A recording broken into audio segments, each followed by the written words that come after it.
이제 완연하게 겨울이 왔습니다. 날씨 점점 추워지는데 그럼에도 여러분 마음은 주 안에서 따뜻하시기 바랍니다. 우리가 오늘 본문은 요시야 왕에 대한 이야기입니다. 요시야 왕은 특이하게도 그의 출생 전에, 그것도 360년 전에 요시야에 대한 출생 예언이 있었어요. 그냥 갑자기 태어난 게 아니고 360년 전에 여로보암 왕 때 요시야라고 한 사람이 태어날 것이다 라고 예언이 됐습니다. 이 요시야는 우리 1절에 있는 말씀처럼 8살의 왕이 됩니다. 아버지가 아몬이고 할아버지가 므낫세예요. 므낫세가 우상 섬기던, 온 나라를 우상으로 만들었던 그런 왕이고, 그 아들 아몬은 2년 동안 왕으로 있다가 죽었습니다. 그러니까 24살이었는데 굉장히 어린 나이에 아들을 낳았던 것 같아요. 그리고 아몬이 죽자 요시야가 8살의 왕이 되는데, 이 요시야를 가리켜서 2절에는 여호와 보시기에 정직했다, 그리고 다윗의 길로 행하여 좌로나 우로나 치우침이 없었다, 이렇게 서술하고 있어요. 자, 이런 모습을 보면서 우리가 지금 읽은 열왕기상 이 말씀을 통해서 열왕기하 이 말씀을 통해서 정말 우리도 이 세상을 살아가면서 하나님을 믿는데 하나님 보시기에 정직하고, 그리고 정말 다윗의 길로 행하여 좌로나 우로나 치우침이 없었다라고 한 것처럼 우리의 신앙도 이 혼탁한 세상 가운데서 좌로나 우로나 치우침이 없어야 합니다. 여러분 그렇게 믿으시기 바랍니다. 이 여로보암이 그 이스라엘을 두 쪽으로 나누게 되죠. 지금 우리나라 남북 분단된 것처럼 그 당시 이스라엘도 북쪽 이스라엘과 남쪽 유다로 분단되어 있었는데, 북쪽에 10지파예요. 남쪽에 2지파입니다. 그러니까 압도적으로 북쪽이 훨씬 많았어요. 그런 큰 패권을 쥐었던 이 여로보암이 종교 혼합 정책을 씁니다. 종교 혼합주의 정책을 썼어요. 하나님도 괜찮고 우상도 괜찮고, 그래서 우상 제사를 드리기 시작했습니다. 여기에 실망해가지고 레위 지파 사람들이 대거 여로보암을 떠나서 남쪽 유다 예루살렘을 향해서 떠난 그런 사건도 성경에 기록되어 있습니다. 그런데 이 여로보암이 10지파를 거느리고 있으면서 마음속에 우려가 있었습니다. 그게 뭐냐면, 명절 때가 되면은 6월절 지키고 뭐 이런 명절 때가 되면은 북쪽에 있던 이스라엘 사람들이 대거 남쪽에 예루살렘으로 가는 거예요. 왜냐하면 거기서 성전 예배를 드리기 위해서. 예루살렘에 하나님이 임재하신다는 그 사상 때문에 그것을 예루살렘으로 가는 거예요. 그러니까 10지파가 몽땅 예루살렘으로 매년마다 주기적으로 쭉 가다 보면 민심이 돌아서서 우리가 예루살렘 중심으로 하나가 돼야 되는 거냐 아니냐 뭐 이렇게 될까 봐 이 노심초사하다가 결국 생각해낸 것이 뭐냐면, 북쪽 수도가 사마리아거든요. 그 사마리아에다가 산당을 지었습니다. 산당을 짓고 거기다가 우상제사를 드리기 시작했어요. 금송아지 2마리를 큰 걸 세워놓고, 이게 하나님 섬기는 거다, 이것이 하나님 섬기는 거다, 이제부터는 예루살렘에 안 가도 된다, 사마리아 여기서 하나님을 제사하라, 뭐 그렇게 말하기 시작했습니다. 우리를 애굽에서 해방시키신 하나님이 예루살렘에만 있는 것이 아니고 여기 사마리아 여기도 있다, 뭐 그래서 남쪽으로 내려가는 것을 금지를 시킵니다. 그러니까 여로보암이 금송아지를 분양하는 그런 일을 할 때 그 북쪽에 있던 실명이 기록되어 있지 않지만 성경의 열왕기상에 하나님의 사람이 그거에 대해서 이야기를 했습니다. 뭐라고 예언하냐면 13장, 열왕기상 13장 2절 한번 읽어볼래요? 열왕기상 13장 2절 다 같이 있습니다. 하나님의 사람이 제단을 향하여 여호와의 말씀을 외쳐 이르되, 제단아 제단아, 여호와께서 이와 같이 말씀하시기를, 다윗의 집에 요시야라 이름하는 아들을 낳으리니 그가 내 위에 분향하는 산당 제사장을 내 위에서 제물로 바칠 것이요 또 사람의 뼈를 내 위에서 사르리라 하셨느니라 하고. 아멘. 여기서 300년 이전에 갑자기 요시아라는 이름이 나온다. 이렇게 요시아라 이름하는 아들을 낳으리니. 그래서 이제 이 선지자가 여로보암 왕한테 이야기를 하는 겁니다. 요시아라는 인물이 나타나리니 그 요시아가 우상 제사장들을 죽여 제물로 바치고 무덤 속에 잠자는 부정한 해골을 꺼내어 뼈를 불살 것이다. 그러니까 우상 제사장들을 다 진멸시키고 뿐만 아니라 그 우상 섬겼던 사람들 부관 참시한다는 거죠. 그 무덤을 파내가지고 그 뼈들까지도 다 불살라 버릴 것이다. 누가? 나중에 태어나는 이 요시아라고 한 사람이 그 일을 행할 것이다. 여로보암이 가만 생각해 보니까 누구 보고 한 소리예요? 자기 보고 한 소리거든요. 그러니까 저놈 잡아라, 체포하라 했을 때 손이 딱 굳어버려요. 손이 딱 굳어버리니까 온몸이 갑자기 확 굳으니까 여로보암이 죽을 것 같아 이러다. 그러니까 갑자기 겸손해져 가지고 여보시오 나를 위해서 기도해 주시오. 저놈 잡아라 했다가 여보시오 나를 위해서 기도해 주시오. 갑자기 겸손해지니까 그 선지자가 기도했더니 그 몸이 다시 풀려서 정상으로 돌아왔다. 그리고 다시는 그 하나님 선지자를 건드리지 않았습니다. 이런 예언이 있었어요. 이런 예언이 있은 후에 360년 후에 요시아라고 하는 인물이 태어납니다. 아까 이야기한 것처럼 요시아의 아버지는 굉장히 불신앙자였고 그의 할아버지는 더 불신앙자였어요. 그런데 그런 불신앙자 집안에서도 훌륭한 신앙인이 태어날 수 있다는 거죠. 어떻게 보면 무당집에서 목사가 태어난다 이렇게 볼 수도 있는 거예요. 그러니까 하나님의 섭리와 하나님의 일이라고 하는 것은 우리 인간의 생각과 머리로 함부로 판단할 수가 없는 겁니다. 여러분 그 8살에 이 요시아가 왕이 되는데 신앙이 아주 독실했다 그랬어요. 경건하고 신앙에 있어서만큼은 좌로나 우로나 흔들림이 없었다. 그러면서 이 요시아가 20살 때 종교개혁을 합니다. 종교개혁을 해요. 그러니까 그 이스라엘의 왕이 19명입니다. 북쪽의 왕이 19명이고 남쪽의 왕이 20명이에요. 그래서 39명의 왕이 있는데 북쪽 이스라엘은 몽땅 악한 왕들이었어요.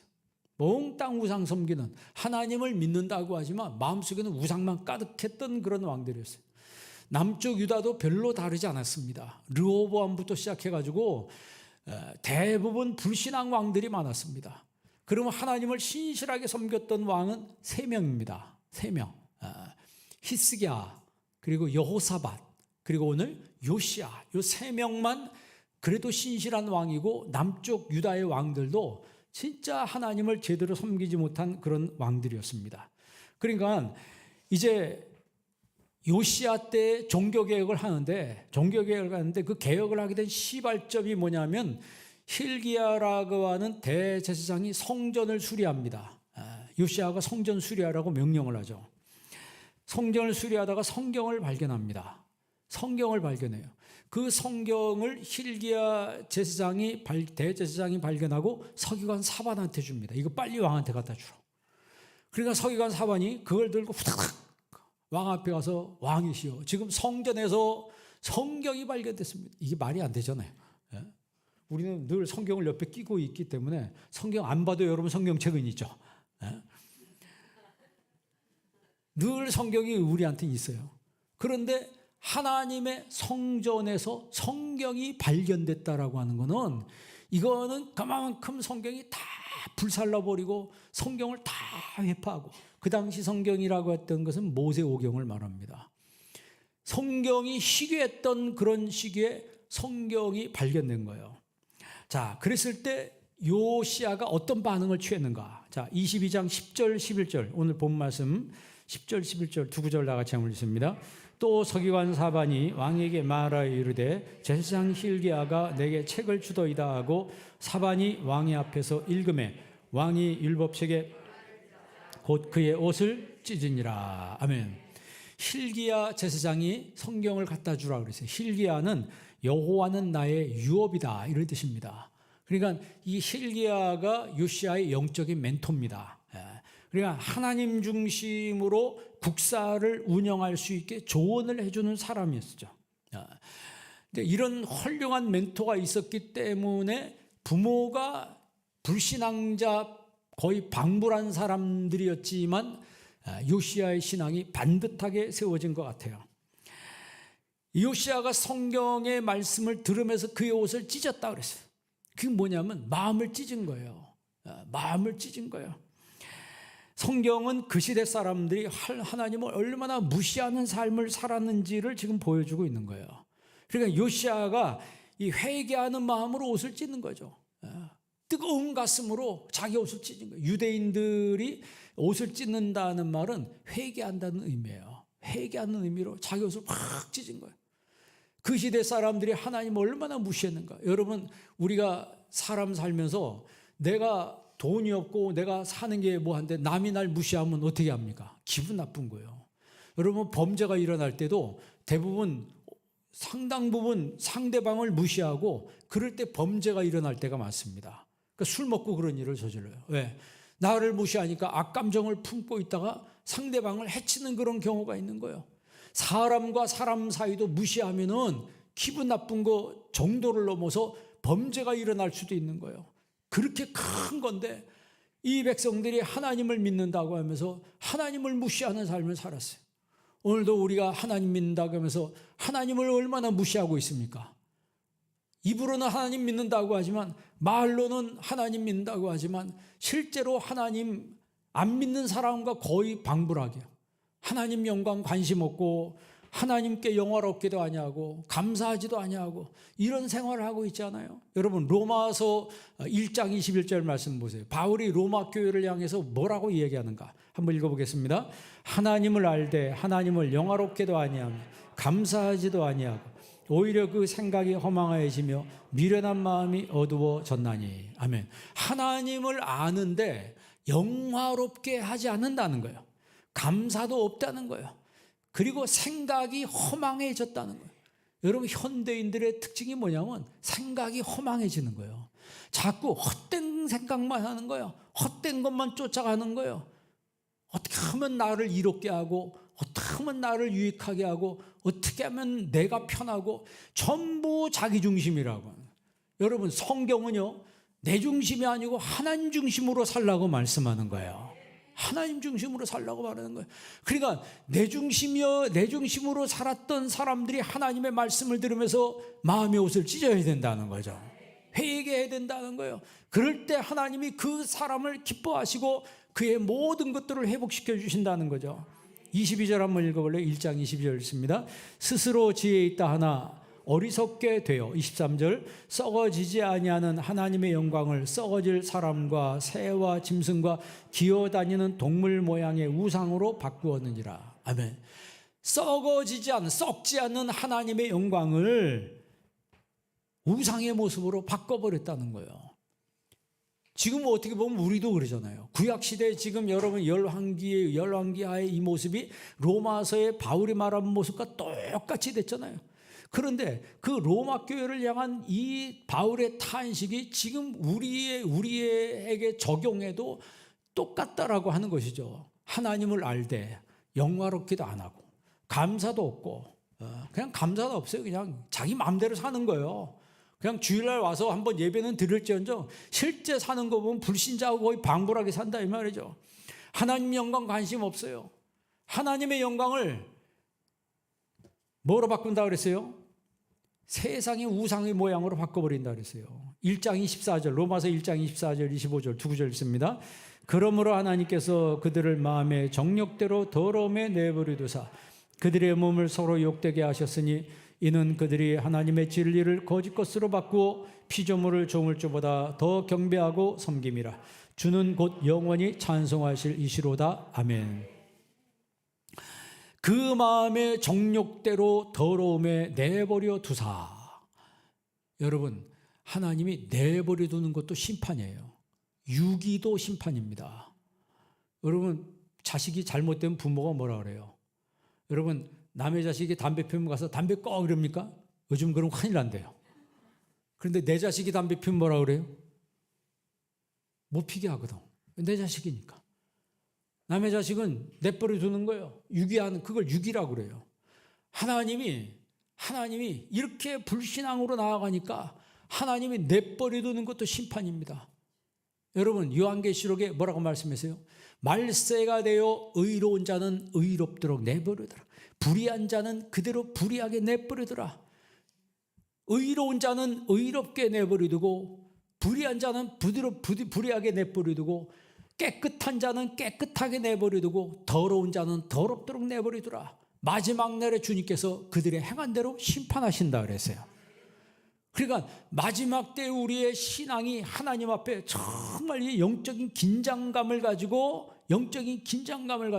오늘 요시아가 옷을 찢는 것처럼 이제 우리의 마음을 찢으며 우리의 심령 성전을 이제는 새롭게 해야 합니다. 코로나 때문에 우리가 여러분 예배도 못 드리고 영상으로 살아생전에 처음 이런 일을 해봤어요. 그런데 어느 순간에 이게 익숙해져 가지고 이제 하나님 성전에 안 나오고 하나님을 예배하는데 여러분 우리가 얼마나 나태해지고 있습니까? 우리 교회뿐만 아니고 다른 교회도 너무나 그런다는 거예요. 이제 여러분 우리가 이제는 퇴락했던 심령 성전을 회복해야 될 때가 왔습니다. 요시아는 가장 먼저 성전을 수리하라 그랬어요. 성전을 수리하라는 게 뭐예요? 예배 개혁입니다. 예배 개혁이고 심령 성전 수리예요. 우리가 이 교회당 건물도 오래되니까 뭐 여러분은 잘 모르겠지만 막 여기저기 균열 가고 새고 엘리베이터도 가다 멈추고 뭐 이럽니다. 그런데 그래도 지금 계속 돌아가는 건 계속 수리하니까 그런 거예요. 우리 교회도 지금 마이크도 2개였었는데 하나가 망가져서 가지고 지금 하나로만 쓰는 거예요.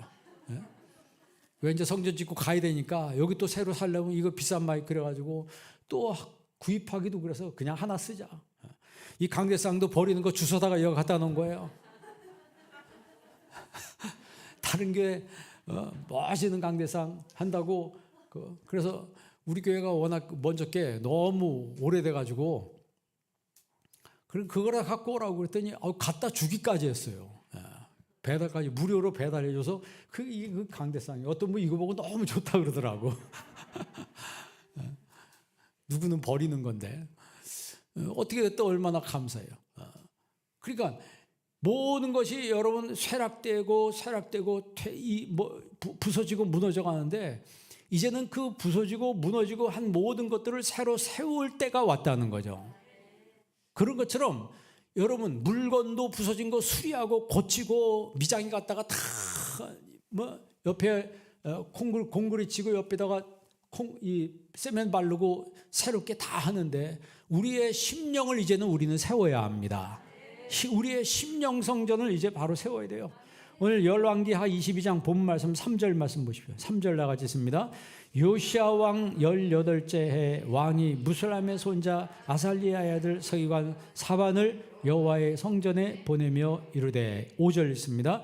여호와의 성전을 맡은 감독자의 손에 넘겨 그들이 여호와의 성전에 있는 작업자에게 주어 성전에 부서진 것을 수리하게 하되 6절 곧 목수와 건축자 미장이에게 주게 하고 또 제목과 다듬은 돌을 사서 그 성전을 수리하게 하라. 아멘. 한마디로 말하면 뭘 수리해라? 성전을 수리해라. 미장이들, 건축자들, 목수 이런 사람들을 다 동원해서 성전을 수리해라. 무슨 얘기예요? 그전에는 방치했다는 거죠. 그전에는 방치해서 성전이 무너지고 물새고 허물어져 가지고 더 이상 하나님을 온전히 예배할 수 없는 그런 상태가 됐지만 요시아가 개혁을 하면서 한 게 뭐냐면 예배 개혁을 한 거예요.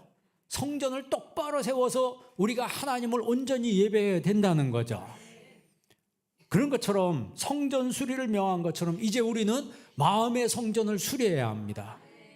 우리 마음의 성전을 수리해야 되는 거예요. 여러분 옛날에 열심히 예배 드린 사람 다 어디 갔습니까? 전화해도 안 받아요. 어떤 사람? 하나님이 그런 하나님인가요? 여러분 전화한다고 나오고 뭐 이래라 저래라 한다고 그게 여러분 온전한 신앙이에요.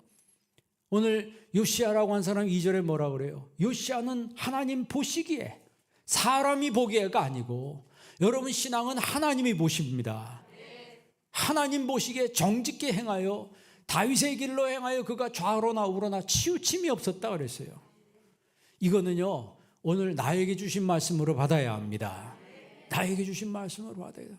하나님 뭐라고 말씀하세요? 오늘 본 말씀을 통해서 너 하나님 앞에 정직히 행하라. 하나님 보실 때 정직하게 행하라.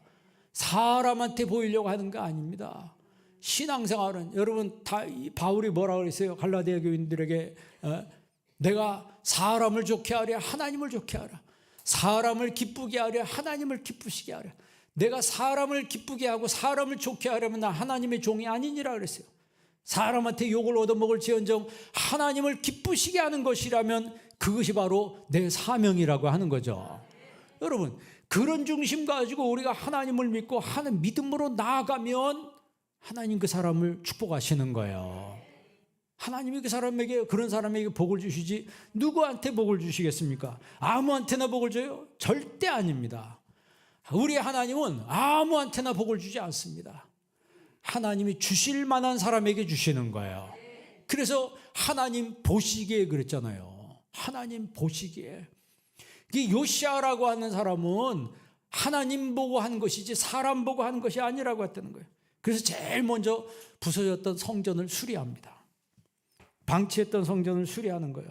여러분 똑같이 여태까지 신앙 방치해가지고 내 신앙 여기서 물 새고 여기저기 허물어져 있으면 이번 교회 오늘부터 여러분 신앙 성전을 수리하시기 바랍니다.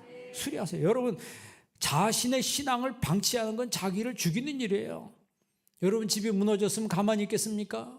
여러분 집이 내 집이 무너졌으면 가만히 있겠어요? 어떻게든지 밤 새워가면서 이걸 고치고 수리해야 될 거 아니겠습니까? 그래야지 그 집에 들어가 살잖아요. 어떻게 무너진지 비세고 바람 불고 이 추위에 엄동설 안에 찬바람 들어오는데 멀쩡하게 뒷짐지고 가만히 있는 사람이 세상에 어디 있습니까? 땅에 있는 집도 어떻게든지 거기를 발라가지고 수리하고 틀어막고 하는데 내 신앙의 집이 무너지고 있는데 가만히 있어요. 이제 우리의 성전을 심령성전을 수리할 때가 왔습니다.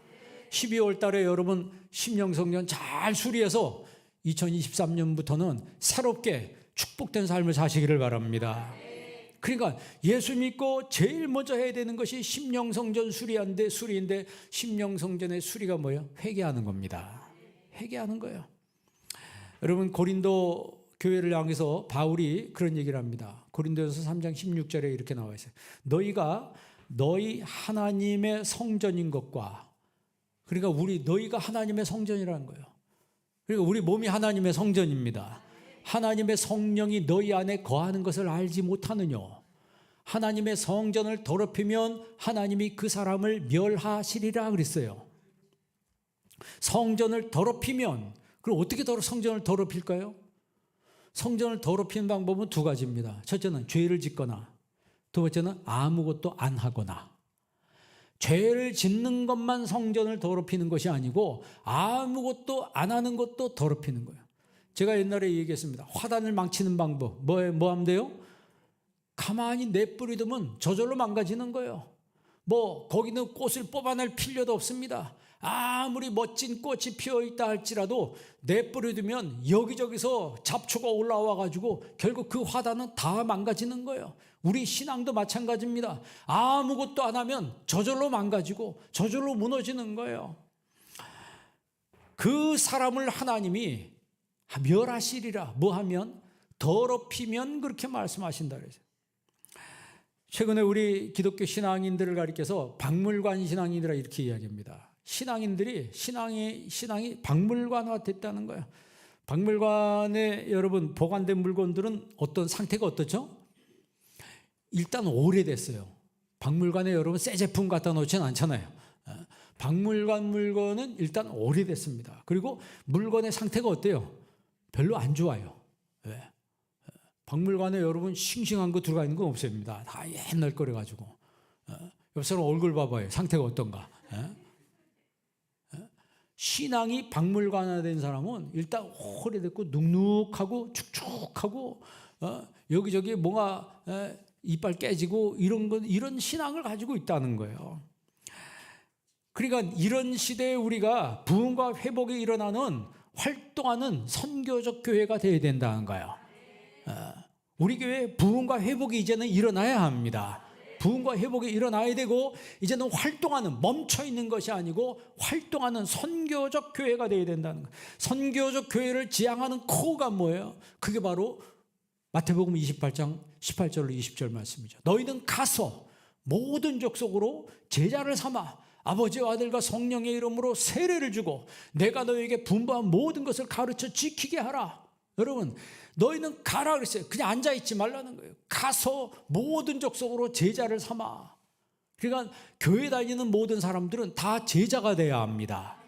구경꾼이 되면 안 되고, 신앙생활 여러분 구경꾼으로 하지 말고 이제는 참여하는 사람이 돼야 합니다. 낮 예배도 나오고 저녁 예배도 나오고 시간 내서 새벽 기도도 나오고, 하나님 앞에 내 시간과 몸을 드리고 마음을 드리고 물질을 드리고 내 하나님 앞에 드릴 때 하나님께서 그 사람 붙들어 주시는 거예요. 여러분, 그렇게 선교적인 삶을 사는 사람을 하나님이 아침빛 같게 하신다 그랬어요. 돋는 해 같게 하신다 그랬어요. 영적으로 싱싱한 사람이 되게 하신다 그랬어요. 그러니까 이런 사람은요, 자기가 사명을 아니까 자기도 모르게 그런 사람이 되는 거예요. 사명을 아니까 그렇게 기쁜 마음으로 사는 거예요. 막 기쁨이 있고 평안이 있는 거예요. 찬송이 떠나지 않아요. 왜 그래요? 신앙의 본질을 붙들고 있기 때문에. 여러분, 요시아가 오늘 말씀에 좌로나 우로나 치우치지 않았다, 이 말은 본질을 붙들고 있다는 거예요. 본질을 붙들지 못하기 때문에 신앙생활을 하다가도 회의가 들어오고, 교회 다니는 것 때문에 회의가 오고, 엉뚱한 생각이 들어오고, 세상적인 생각에 매몰돼 가지고 사람이 이상한 사람이 되는 경우가 종종 있습니다. 그런데 오늘 요시아라고 하는 인물은 좌로나 우로나 치우침이 없었다고 그랬어요. 다윗의 길로 행하여. 여러분도 그런 성도님 되시길 바랍니다. 심령성전이 수리된 사람은 그런 삶을 산다는 거예요. 기쁨이 떠나지 않아요. 감사가 떠나지 않습니다. 항상 기도합니다. 자, 여러분 심령성전 오늘부터 수리하시기 바랍니다. 예배를 회복하시기 바랍니다. 저녁 예배 다 나오세요. 찬양 예배 나와서 하나님을 찬양하고, 오늘 저녁에는 케냐 선교사님 와서 말씀 전하세요. 예? 요시아가 우상들을 다 불태워가지고 그 가루를 공동묘지에 뿌리기까지 철두철미하게 신앙을 개혁했습니다. 그 결과 하나님이 요시아를 얼마나 기뻐하셨어요. 요시아가 그렇게 신앙개혁을 한 배경에는 하나님을 만났기 때문에 그런 거예요. 하나님을 만난 사람들이 변화를 시작합니다. 하나님 만나지 못하면 아무리 교회 다녀도 변화가 없습니다. 여러분, 18세기에 미국에 대각성 운동이 일어나는데 그걸 주도한 사람이 조나단 에드워즈라고. 이 조나단 에드워즈는 7살 때 예수님을 만납니다. 이 나중에 예일대 총장까지 지내죠. 대학 총장까지 지내는데 이 조나단 에드워즈를 통해서 많은 사람들이 하나님 앞에 돌아옵니다. 그런데 7살 때 하나님 만나요. 매튜 헨리라고 주석이 있습니다. 그 수십 건에 이르는 그 방대한 분량의 매튜 헨리 주석인데, 이 주석을 쓴 매튜 헨리는 11살 때 하나님을 만났어요. 영국의 유명한 스펄전 목사님은, 영국의 대각성 운동을 이끌었던 그 스펄전 목사님은 12살 때 하나님을 만났습니다. 어린 시절에 하나님 만났어요. 나이를 뚝 비교해 보면요, 요시아와 같은 나이 때 하나님을 만난 거예요. 예? 여러분, 나이가 많다고 해서 신앙이 좋은 게 아닙니다. 나이가 많든지 적든지 하나님을 만나는 게 중요한 거예요. 하나님을 만나는 게 중요한 거예요. 그런 의미에서 볼 때 여러분 하나님 만나시고 여러분 심령성전을 새롭게 세울 수 있기를 바랍니다. 어디 구멍 난 데 없나? 어디 무너진 데 없나? 내 신앙에 어디 뭐 뺏긴 거 없나? 어린 시절에 신앙이 반듯하게 세워졌던, 반대로 어린 시절에 사람 잘못 만나면요 인생이 망가질 수도 있어요. 여러분 옛날에 지존파라고 알죠? 그 1997년인가요? 지존파라고 하는 그 7명의 범죄 그룹이 있었는데 이 사람들이 5명을 연쇄살인했어요. 지존파가. 그런데 이 붙잡혀가지고 사형 선고를 받는데 저 서울에 있는 그 교회 집사님이 이 사람들을 전도했습니다. 전도를 해요. 그런데 전도가 됐어요. 그러니까 뭔가 쉬어가지고 사람 죽이는 거예요. 그래서 여러분 악한 짓을 하는 사람들은요 제정신으로 못합니다. 그게 악한 영에 쉬어야지 이게 하는 거예요. 그런데 감옥에 들어가고 나서 이제 제정신이 돌아온 거예요. 전도를 하는데 처음에 강하게 거부하다가 전도를 받으면서 이게 마음이 열렸어요. 마음이 열려서 예수님 영접했다고 그래요. 그 지존파. 그 두목이 김기환이라고 하는 사람인데 사형됐죠. 사형 선고를 받는데 자기 어린 시절 얘기하더래요. 자기 초등학교 때 선생님이 자기를 막 그렇게 꾸짖었다는 거예요. 왜 꾸짖은 이유가 뭐냐면 크레용 가져오지 않았다고. 크레용을 가져오지 않았다고 그렇게 야단을 치는데 크레용을 자기가 가지고 가고 싶어도 돈이 없어서 너무 가난해서 살 돈이 없었다는 거예요. 그러니까 자기는 자존심이 있어가지고 우리 집이 가난해서 크레용 살 돈이 없어서 못 갖고 왔다고 이야기하면 친구들이 자기를 비웃을까 봐 자존심이 있어가지고 얘기하지 않고 가만히 있었더니 선생님이 자기를 무시한 줄 아는 거예요. 그래가지고 더 막 때렸다는 거예요. 이 아이를 막 때리면서 뭐라고 얘기했냐면 이놈아 준비물 왜 안 가져와? 훔쳐서라도 가져와야지. 그랬다는 거예요. 훔쳐서라도 가져와야지. 그 이야기 이해가 확 돌아버린 거예요. 그 다음부터 이 아이가 빗나가가지고요. 본격적으로 남을 훔치고 남의 거 훔치고 때리고 뺏고 범죄하다 나중에는 사람을 죽이는 데까지 간 거예요. 초등학교 때 선생님의 그 한마디가 일생을 완전히 망가뜨려 놓은 거예요. 여러분 1889년에 오스트리아에서 어떤 부모가 아기를 낳는데 그 애 엄마는 집안일에 별로 관심이 없었습니다. 밖으로만 계속 도는데 그 아버지가 몸이 약했어요. 그러다 시름시름 앓다가 죽어버렸습니다. 죽어버리니까 이 어머니가 애를 그 알코올 중독자인 숙모한테 맡기고 집을 나가지고 유태인하고 딴 살림을 차렸어요. 이 아이가 점점 커가지고 부정적으로 이 아이가 큰 거죠. 아주 극하게 삐뚤어진 모습으로 사회를 보면서 성장하게 됩니다. 그 사람이 누구냐면 히틀러입니다. 그리고 나중에 그가 그 정치 괴물이 돼가지고 전쟁을 일으키면서 한 게 뭐예요? 유태인들을 아주 씨를 말려버립니다. 그게 왜 그런 줄 알아요? 어린 시절에 자기가 봤던 그 굉장히 부정적인 거를 자기가 힘이 생기니까 그때 그런 가해자가 돼서 그런 악한 모습으로 나타나는 거예요. 그 삶의 모습이에요. 그러니까 사람은 어떤 사람을 만나느냐에 따라서 인생이 축복된 삶을 살 수도 있는 거고 저주스러운 인생을 살 수도 있는 거예요. 여러분 2차 세계대전을 일으킨 이 히틀러 맞서 싸운 사람이 누구예요? 아인슈타인, 아니 누굽니까? 미국의 아이젠하워 장군은 뭐예요? 부모님 밑에서 아주 사랑받으면서 자란 사람이에요. 사랑받으면서 자라면서 부모님이 아이젠하워한테 뭐라고 했냐면 너는 하나님을 두려워하는 사람이 돼야 된다. 이렇게 교육했다는 거예요. 누굴 두려워해라? 하나님을 두려워하는 사람으로 자라야 된다. 나중에 웨스트포인트 그 사관학교에 입학하고 그가 나중에 여러분 2차 세계대전 때 전공을 세우는 유명한 장군이 되고 나중에 대통령까지 되잖아요. 우리나라에도 왔었잖아요.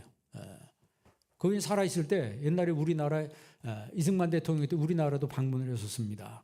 똑같은 사람인데 같은 동시대를 살았는데 히틀러 같은 사람은 수많은 사람을 해치고 또 어떤 사람은 국가를 지키기 위해서 많은 사람을 유럽을 살렸잖아요. 그러면 그 똑같은 두 사람인데 한 사람은 어린 시절에 큰 상처를 받은 사람이고 한 사람은 어린 시절부터 하나님의 사랑을 듬뿍 받은 사람이었다는 거야. 그렇게 보면요 정말 사람 잘 만나는 것은 복입니다. 여러분 만남의 축복이 있는 여러분 되기를 바랍니다. 여러분 자녀가 만남의 축복이 있도록 기도하시길 바랍니다.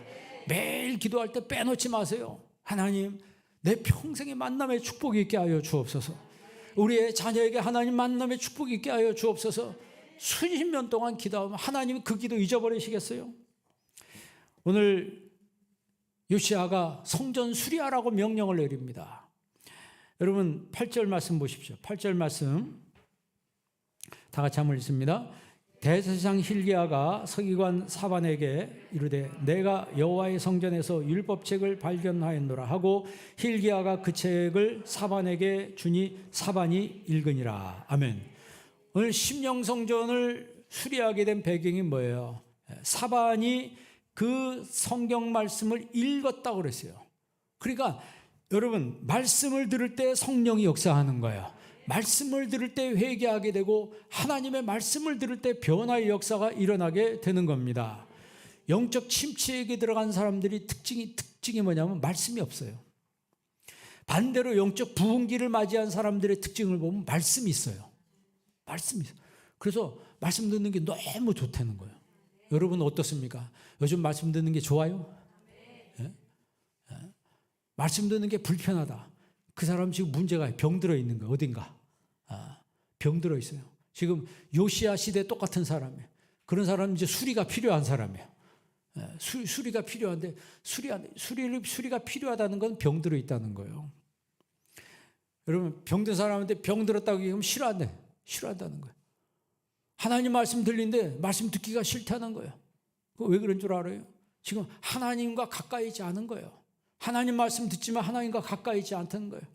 여러분 하나님 말씀 들으면서 나에게 주신 말씀으로 들리며 정말 내가 이제는 고쳐야 될 내가 죄인이며 내 속에 지금 오만 가지 더러운 것들이 너무 많다라고 느껴져서 하나님 앞에 회개하게 되는 것, 그게 바로 성령의 역사고 하나님의 역사라고 하는 거예요.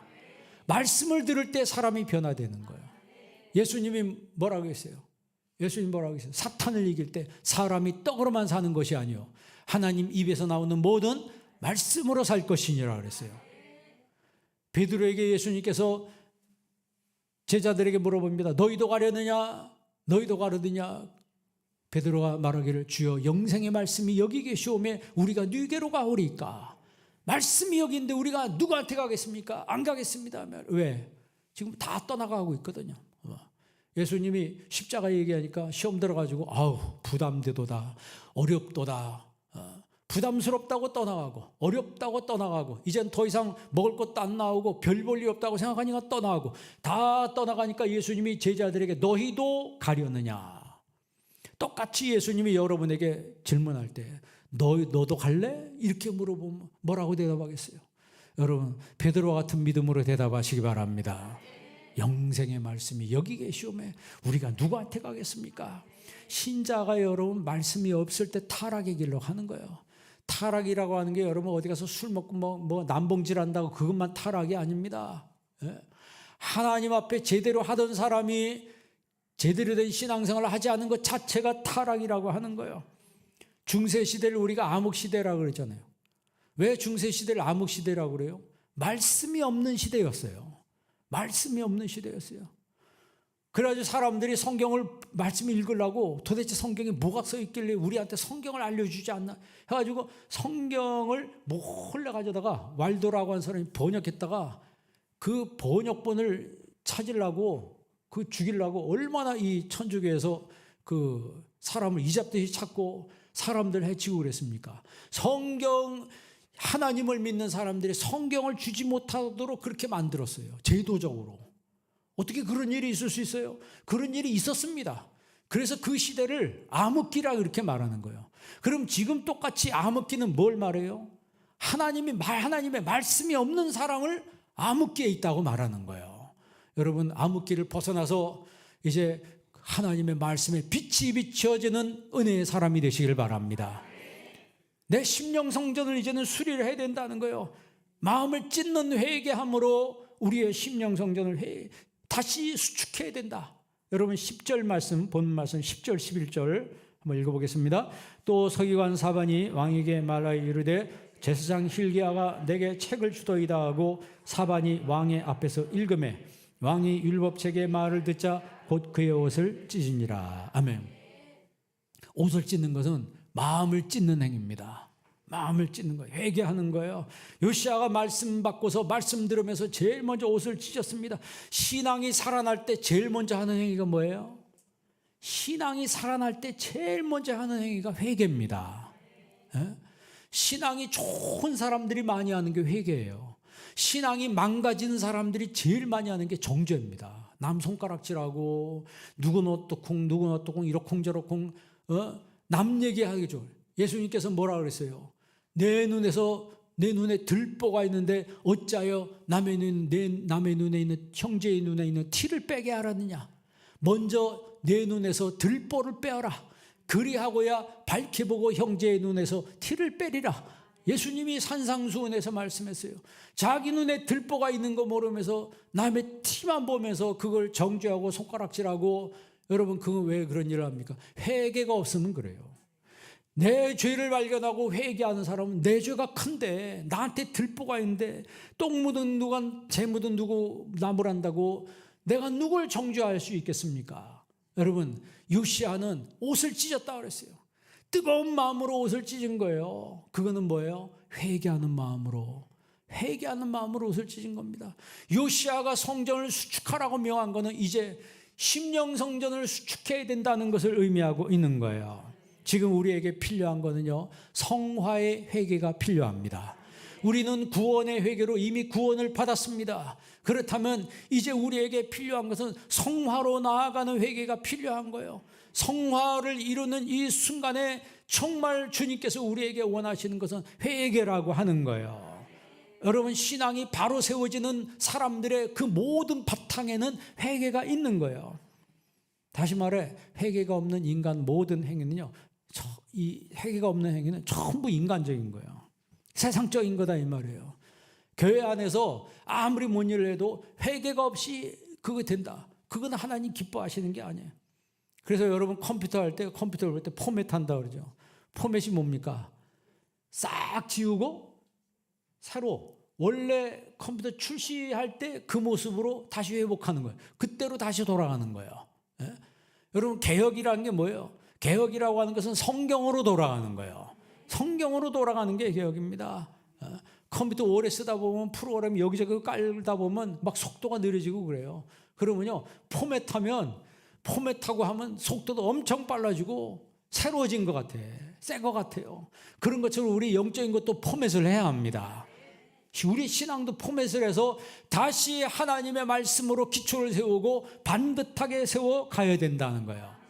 다시 성경으로, back to Bible, 다시 성경으로 돌아가야 되는 거예요. 이런 중심으로 우리가 살아갈 때 오늘 요시야처럼 하나님 보시기에 정직히 행하며 다윗의 길로 행하여 좌로나 우로나 치우치지 않는 그런 신앙의 모습을 유지할 수가 있는 거예요. 여러분, 하나님을 떠난 인간이 하나님께로 돌아가고 성경으로 돌아가는 것이 바로 개혁이라고 하는 거예요.